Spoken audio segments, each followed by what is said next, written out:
Follow your guidance. I'm sure that if you're a spiritual person on a path, you've probably heard people say, follow your guidance, listen to your guidance, go with your guidance, and several other versions of that. And today I want to talk to you about what is guidance? How does guidance show up in your life? How do you follow guidance? How do you know if what you're following is the highest guidance for you? I'm Waxéla Sananda. Thank you for joining me today. There are a select few people that have very strong connections with guidance. They know exactly who their guidance is. They know what their guidance is telling them to do, and they find it easy to follow that guidance, or at least to know what guidance is directing them to do. And I happen to be one of those people, but it wasn't always that clear for me. I have 30 years of experience of honing my ability to understand guidance, hear it, and listen carefully, and even listen to the whispers. So I haven't always had that easy of a time knowing what the direction is that my guidance is sending me in. Although I did start very early in my life, and that made it much easier for me to understand and follow what it is that is my highest spiritual path and my highest path for this lifetime. And at this point in my life, pretty much everything I do is based on guidance. And that doesn't mean that I can't deny to follow guidance, that I can't choose something other than what I'm being guided to do. But I do know at this point that when I follow guidance, things seem to go much more smoothly and be in flow. When I don't follow guidance, I tend to go down a rockier road. And so I most of the time will choose to go with guidance. And sometimes that does send me down a rocky road, but only because it's the road that I was meant to learn the most on. And I am here not only to be a contribution to humanity's ascension, but also to learn and grow while I'm having this physical experience, as we all are. So I'd like to begin by kind of outlining some of the ways that guidance might show up for you in your life. And you don't have to be a 20-year meditator or someone who's been awakened on your path for 20 or 30 years. You can be just new on your path or newly awakened, or feel like you just want to explore your intuition and your intuitive side a little bit more, and use these guidance cues and keys to help you wake up, help you follow your highest path, and help you deepen your connection with your divine, which for me, my guidance is my connection to the divine. That connection is always within me. However, I experience life, and when I say I, I'm talking about we, as all of us as humanity, the human collective.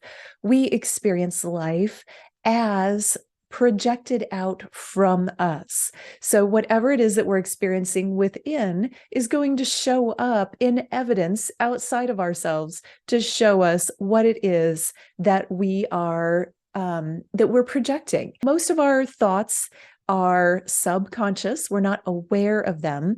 And this is true for our way of being in the world, our attitudes, our behaviors. Much of that is subconscious. So we are not consciously aware that we're doing that or behaving that way, or acting in these ways that are coming from our subconscious beliefs and our subconscious ways of being.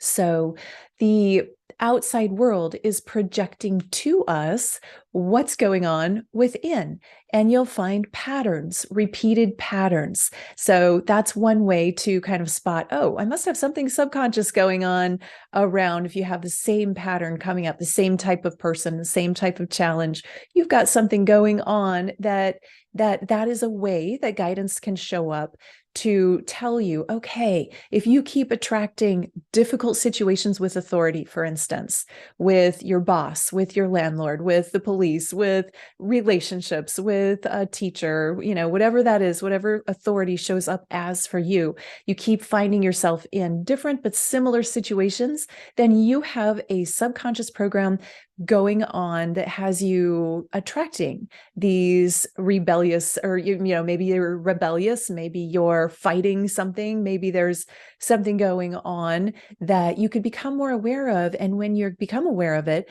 you can remedy it, you can shift your way of being around it, and those relationships will smooth out. You'll stop attracting those difficult situations because you've recognized it, you've worked with it, and you have found a way to harmonize that in your field. Now you've learned the lesson. You no longer need to attract that from outside of you to show you what's going on within you. And so that's one kind of expanded global way that guidance can work in your life and does constantly work in your life. That's the way the universal human collective works. We attract to us what is within us. And so there are many more ways that guidance works. One is in synchronicities. And most people find when they begin to step on to their spiritual path, number synchronicities start showing up, and lots of other types of synchronicities will start showing up. I know for different periods of my life, different numbers will show up. Fours for me mean love. Four is the heart chakra. Four is the number of that represents for me in my life love and togetherness. And so when I see a lot of fours showing up, I'm like, oh, good, that's a good sign on my path for love and friendship and community and companionship. And twos can also be that. Sevens are a number from the divine for me. That's the angelic realm. And when I see a lot of sevens showing up, I'm like, oh, the angels are talking to me today. And 12s right now have a big representation in my life. Sometimes it will be personal representations, and sometimes there'll be global representations. So it's also good to know the universal angel numbers, they're called. And if you want to look up online, you can find angel numbers. People have written lots about that and their meanings, what they're connected to. But then there will be also personal meanings for you. And those numbers will have individual meanings. 1111 is a common one. That's a portal. If you think of the 11s are the doorways, they're the gateway to move into a higher state of consciousness, to move into the new earth, 5D, higher state of being. So 1111 is always an invitation to go higher, to move into a higher realm. And that's in all aspects of life.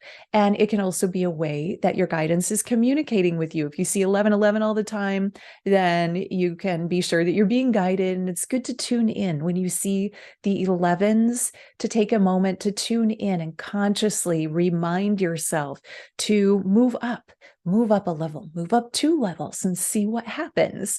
And life tends to be an ease and flow when you're doing that regularly. All of these synchronicities are an invitation to tune in to guidance, to listen, to hear what's going on. Another way the guidance will communicate with you is tones. I started getting tones all the way back, probably in my teens, and paying attention, like, oh, I hear a tone. That must mean something. Something's communicating with me. Sometimes I'm picking up a frequency. Other times it's an attunement, that you can be attuned and you're hearing the attunement. And sometimes it's a guidance saying, pay attention to what you're thinking or hearing or listening to right now, or what's going on around you in this moment. Because it's very important to, when you hear tones, to tune in. When you see synchronicities in numbers or in other ways, tune in, pay attention, and give your attention to this present moment. Give greater attention and awareness to what's going on. Bring your mindfulness to this moment.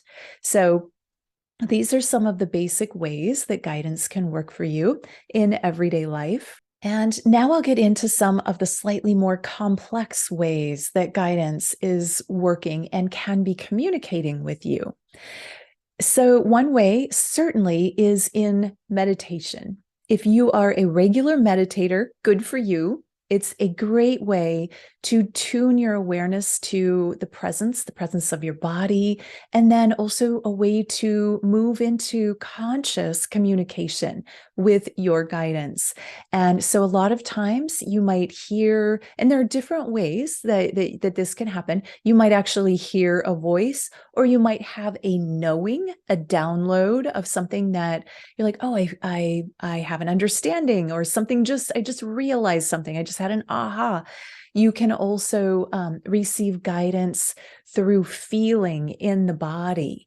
And so meditation is a way to attune yourself to your guidance, especially if you set your intention before your meditation to tune in and hear or know or understand guidance in a greater way. And if this is new to you, it's really good to pay attention to how does guidance prefer to communicate with you. Usually you'll have one way that stands out from the others in the beginning, especially, and then you can start to notice, oh, there are other ways, there are other ways, there are other ways.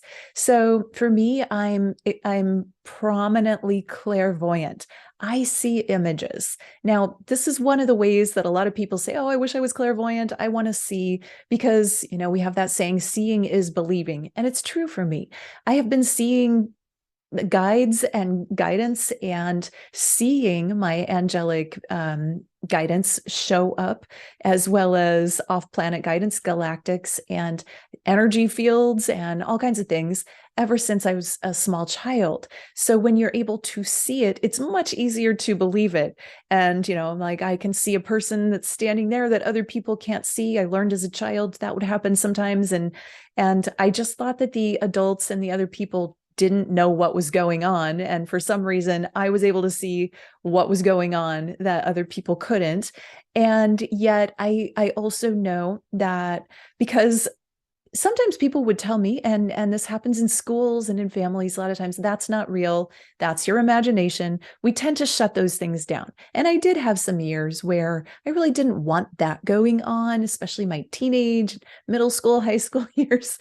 I didn't really want to be the weird kid and the one, there are times in your life where you don't want that kind of attention. So I did shut down those abilities, and then I opened them back up as I stepped into when I was about 19 and went to college. That's when actually it was a little bit earlier than that, when I was 17, and I went to Mexico and started going through the ruins.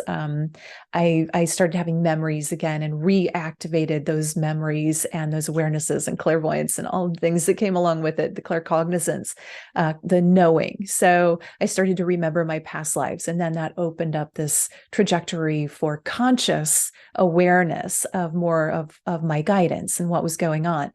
And so to pay attention to the ways, your ways that guidance is communicating with you. It could be clairvoyance. You could see things. Well, that's pretty easy to acknowledge. Okay, I'm seeing something.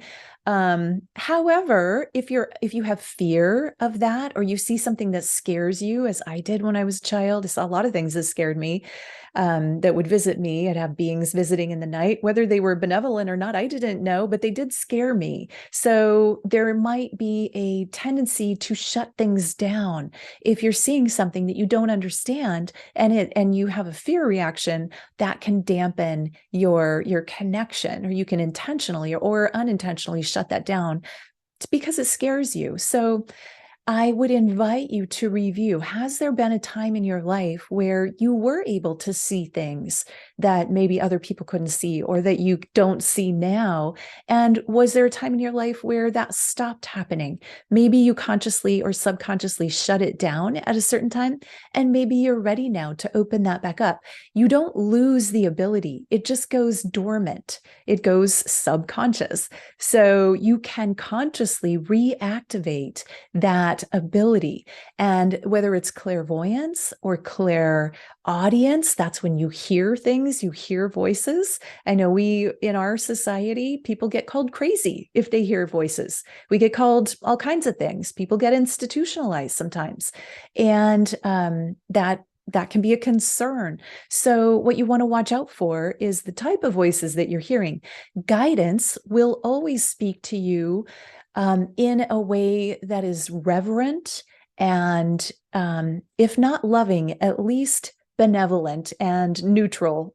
Neutral is the worst way that guidance will show up for you. Guidance does not show up as angry or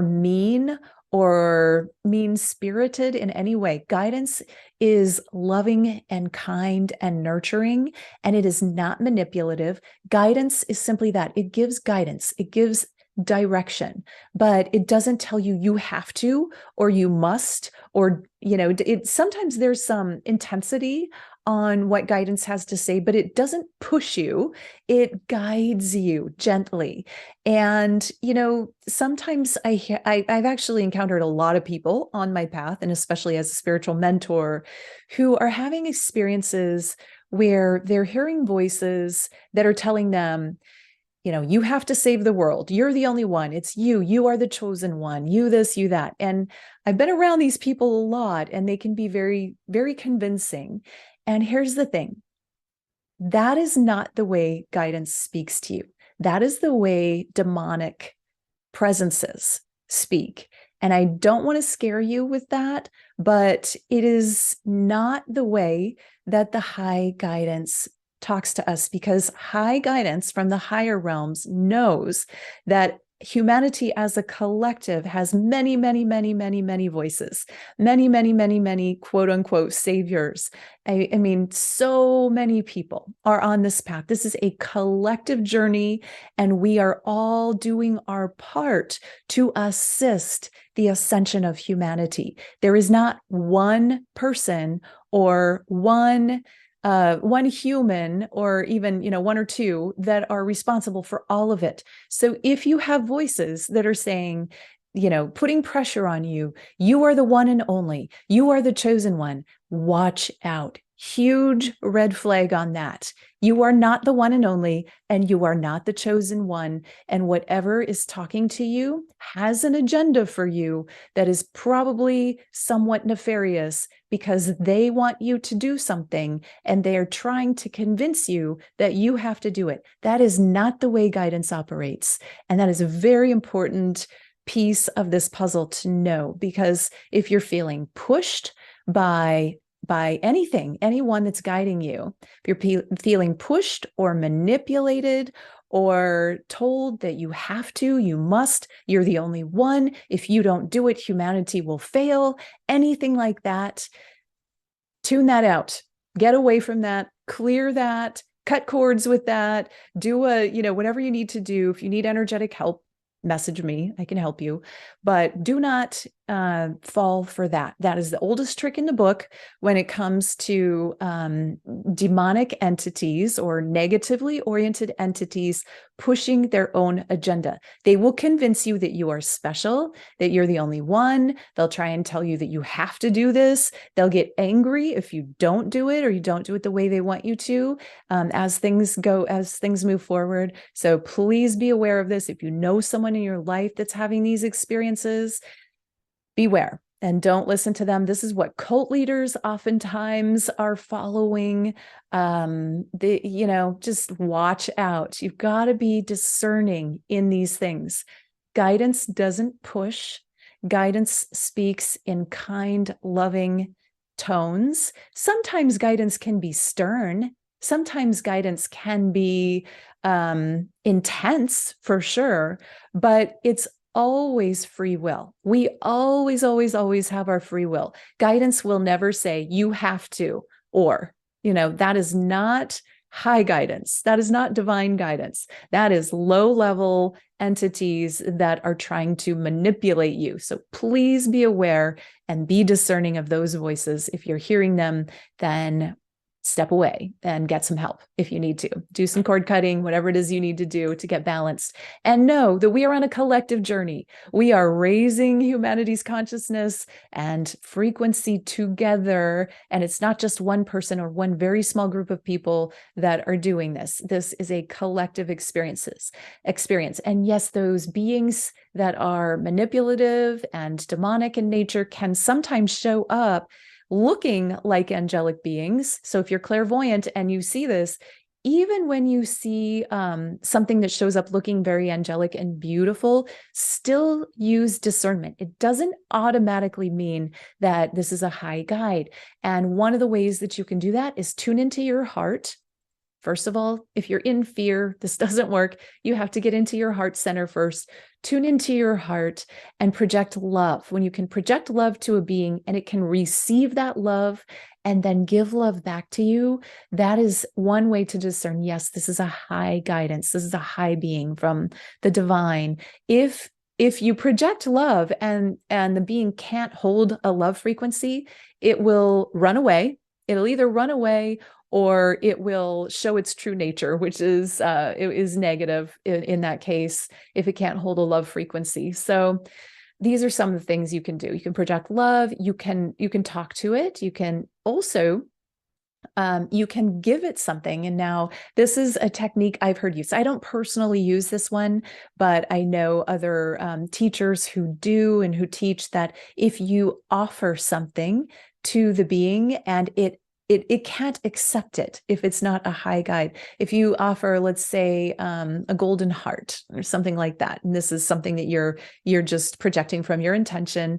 I offer you this. If it can receive it, then it is part of your higher guidance. And if it can't, then it's probably not of your higher guidance, and it will probably want to give you something back. So be discerning, be discerning. I don't know, personally, I don't use that one. I've heard other people having success with that. You can also ask questions and see how it answers your questions. Watch for the tonality. And if you're not clairaudient, if this is more of a telepathic expression, you can feel the frequency of the transmission. Is this feeling like a high frequency connection? Does it feel that it's of love?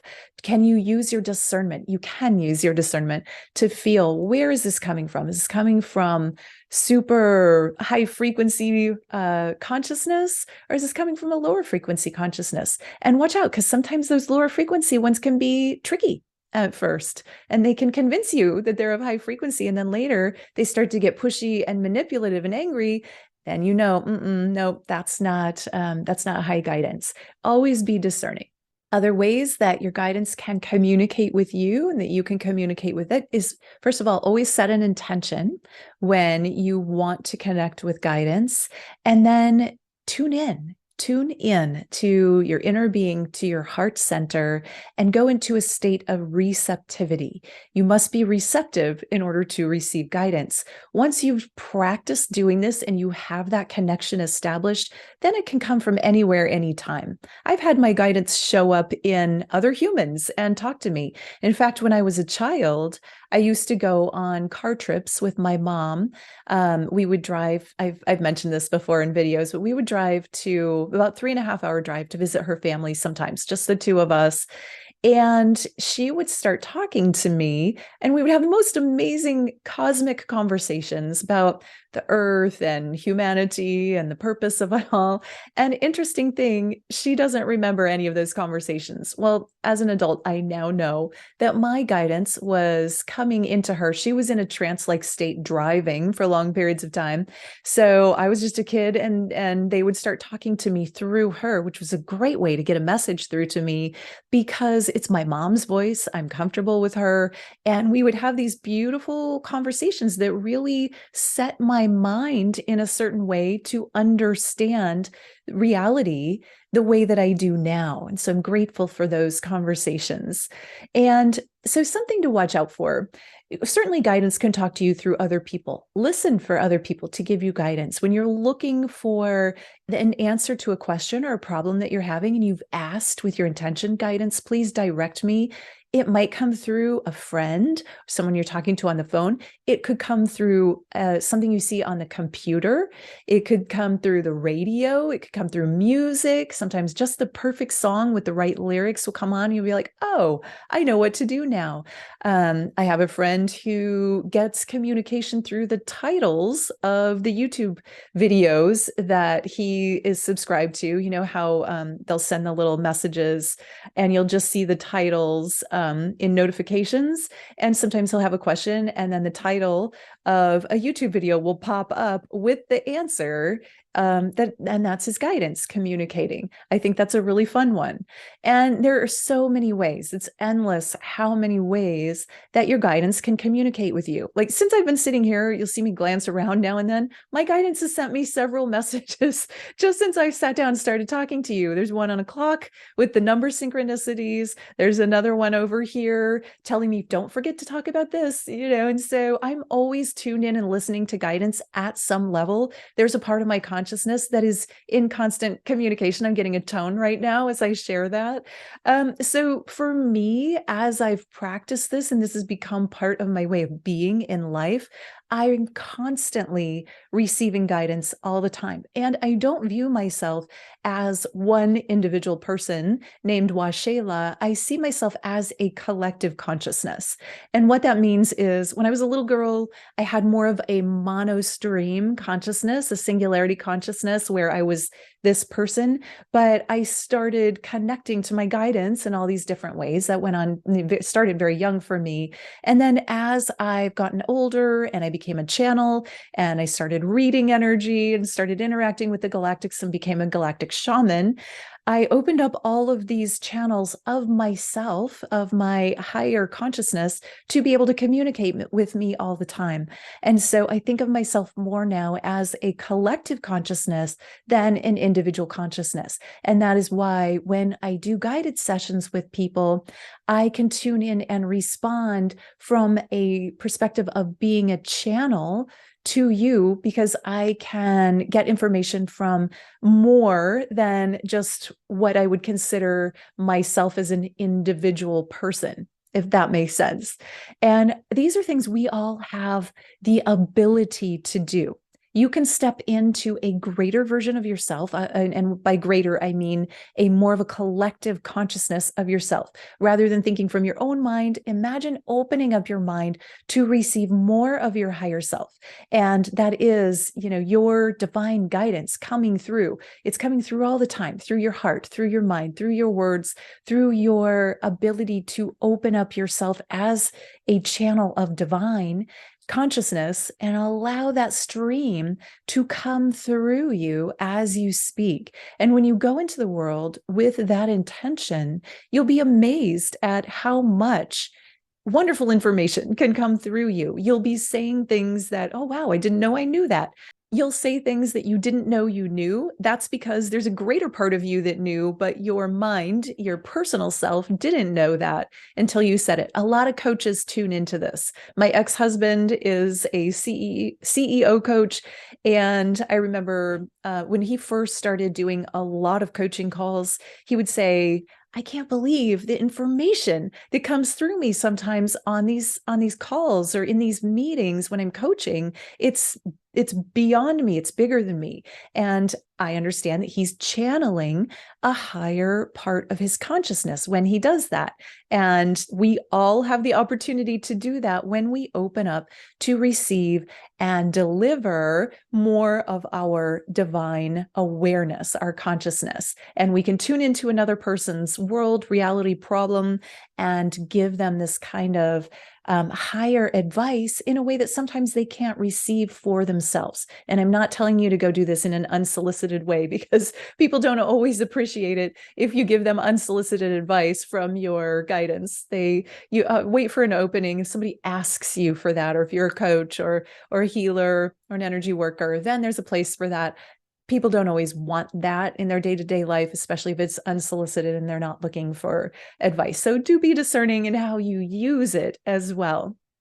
I haven't said a whole lot about the empathic or feeling realm of connecting with guidance. And for me, I know my body, and I'm an embodied ascension teacher. That's my biggest body of work. And that's about getting in the body and raising the frequency of the body from within.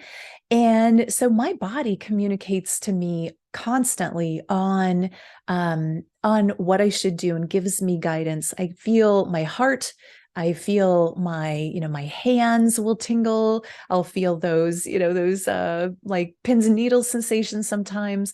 But it's not just my heart, my hands, my whole body has different ways that it can communicate to me.